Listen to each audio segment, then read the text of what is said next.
This map is lying to you. It might be daunting to look at a map like this because on the surface it would appear that most of the country supports Donald Trump. In reality, that's not exactly the case.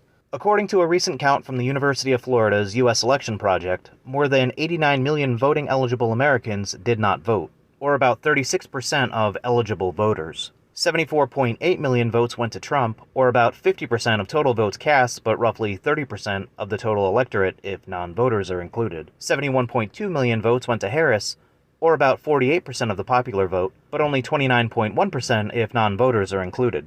In other words, votes for nobody accounted for a bigger share of the electorate than votes for Donald Trump or Kamala Harris. The fact that more voters turned out for Biden in 2020 than they did for Harris 4 years later is also interesting. What could have happened between 2020 and 2024 that would motivate people to avoid supporting Harris?